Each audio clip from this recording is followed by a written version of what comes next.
Professeur Claire Paquet, vous êtes neurologue et chef du Centre de neurologie cognitive. Pouvez-vous nous dire quelles sont les spécificités de la maladie à corps de Lévy?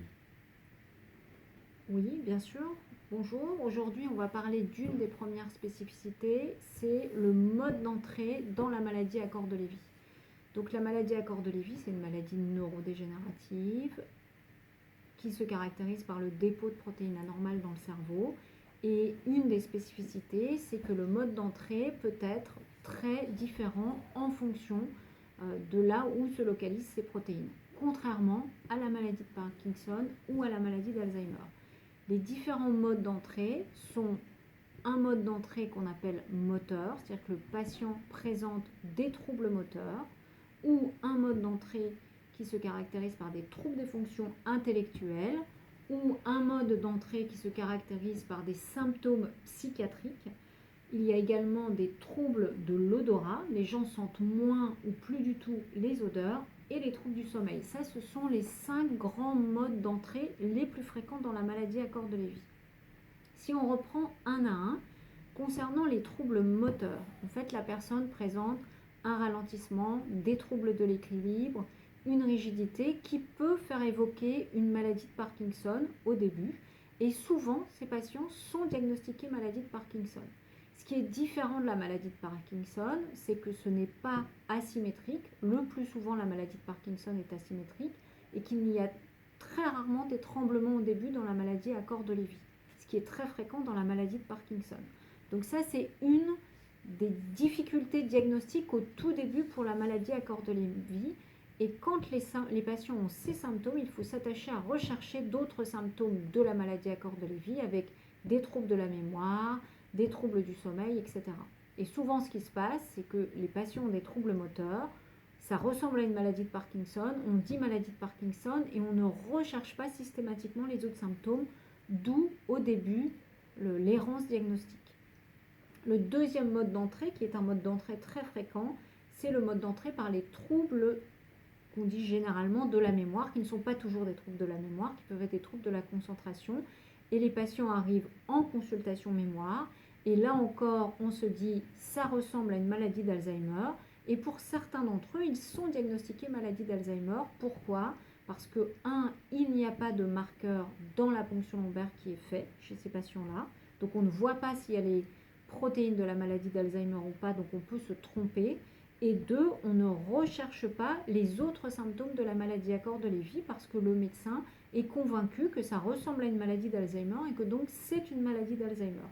Donc pour ces patients-là, une fois de plus, il faut systématiquement rechercher les signes moteurs, les troubles du sommeil, les troubles de l'odorat, etc. Le troisième symptôme fréquent de mode d'entrée, ce sont les troubles psychiatriques. Typiquement, c'est ce qu'on appelle les troubles psychiatriques atypiques, c'est-à-dire c'est un premier événement psychiatrique chez quelqu'un de plus de 50 ans qui n'a aucun antécédent psychiatrique. Pas de névrose d'angoisse, pas de dépression chez la femme par exemple, pas de dépression postpartum, pas de dépression s'ils ont vécu un événement traumatisant, la perte des parents, la perte du conjoint, etc.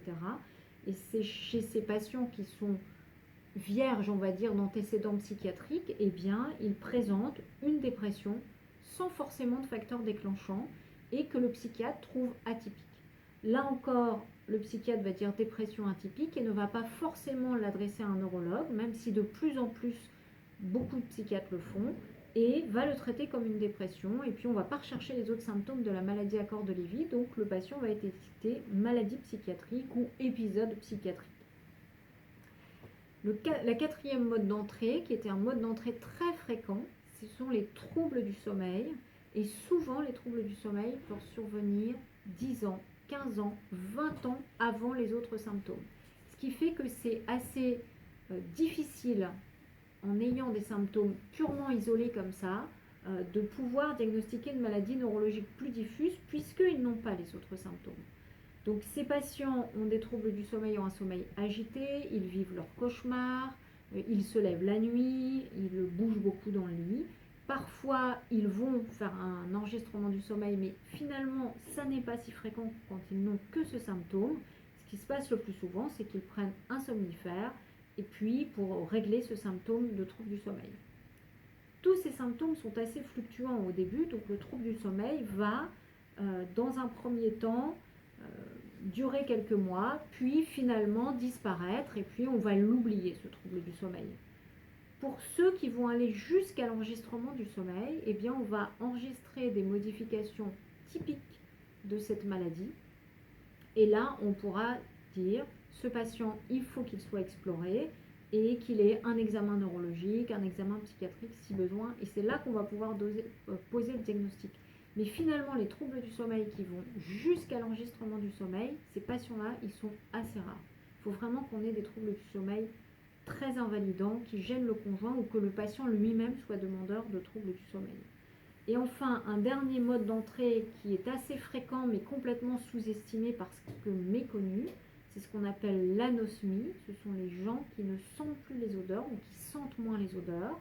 Alors pourquoi c'est peu connu? D'abord parce que finalement les patients ne s'en plaignent pas trop. C'est pas si gênant que ça au quotidien de moins sentir les odeurs. Quand on ne les sent plus du tout, les gens se plaignent, mais quand on les sent moins, les gens ne se plaignent pas. Et ensuite, il y a souvent d'autres causes ORL, sinusite, traumatisme crânien, qui peuvent expliquer l'anosmie. Et puis, quand ces patients qui ne sentent plus du tout les odeurs ont un bilan ORL normal, le plus souvent, ils en restent là. Ils disent voilà, je ne sens plus les odeurs, mais ils en restent là, ils ne sont pas adressés vers un neurologue. Donc la grande spécificité dès le début de la maladie à corps de Lévy, ce sont ces modes d'entrée très différents qui expliquent au moins en partie l'errance diagnostique et la difficulté de prise en charge thérapeutique. Merci beaucoup. Je vous en prie.